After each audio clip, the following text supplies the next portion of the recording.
Because of their abilities, disabilities, capabilities in learning classroom, वो सब अलग अलग होते हैं। बिकॉज ऑफ इंडिविजुअल डिफरेंसेस भी कह सकते हैं हमको। We can use single sensory teaching to average student through lecture. अब जैसे हम सिंगल सेंसरी टीचिंग का यूज कर सकते हैं एवरेज स्टूडेंट्स के लिए, क्योंकि वो समझ जाएंगे, ठीक है, हम उनको डेमोन्स्ट्रेशन कर सकते हैं। लेकिन सिंगल सेंसरी टीचिंग जो है वो एक इंक्लूसिव क्लासरूम में किसी काम की नहीं होती, वो वर्थलेस होती है। Suppose we are using the lecture method in a inclusive classroom and there is a child with a hearing impairment, how can he learn. अब जैसे कि आप इंक्लूसिव क्लासरूम में एक लेक्चर मेथड के द्वारा पढ़ा रहे हो, लेकिन उसी क्लास में रूम में एक बच्चा है जो सुन नहीं सकता है, जो जिसको हियरिंग इम्पेयर्ड चाइल्ड है। अब बताइए आप उस बच्चे को कैसे सिखा देंगे।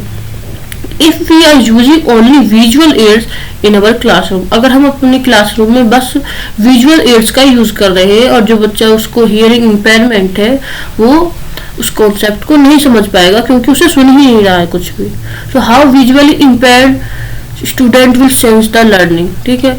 अगर ये सेम कंडीशन कोई विजुअल इम्पेयर्ड चाइल्ड है, उसे हम विजुअल एड्स के द्वारा कैसे समझा पाएंगे जब उसे सुन ही नहीं रहा तो कुछ भी, ठीक है। तो एक child will able to benefit from their hearing senses and the visually impaired will unable to help with the eyesight sense. So in our inclusive classroom we have to get these things and provide a strategy that will benefit it for all, and multisensory teaching is the way by which they can help. तो इन सारी problems को ध्यान में रखते हुए हमें जो classroom में ऐसे टीचिंग मेथड का यूज करना पड़ेगा जिसमें एक टाइम पर मल्टी सेंसर्स का यूज हो।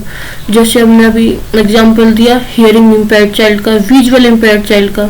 अगर हम क्लासरूम में ऑडियो और विजुअल दोनों तरह के एड्स यूज करें, ठीक है, हम लाइव एक्सपीरियंस करा सकें, तो क्या होगा, जो बच्चे हैं वो फील कर सकते हैं, एक्सपीरियंस कर सकते हैं। जो हियरिंग इम्पेयरमेंट है वो देख सकता है, ठीक है। अब सब टाइटल्स के द्वारा हम उसे पढ़ा सकते हैं, साइन लैंग्वेज का यूज कर सकते हैं। टीचिंग मटेरियल्स ऐसे होने चाहिए जो बच्चे उसे उसमें बच्चे की मल्टी सेंसर जो है वो इन्वॉल्व हो। तो उससे क्या होगा, जो उनकी जो लर्निंग और टीचिंग का जो एरिया है उसमें उन्हें काफी हद तक जो है हेल्प मिलती है, ठीक।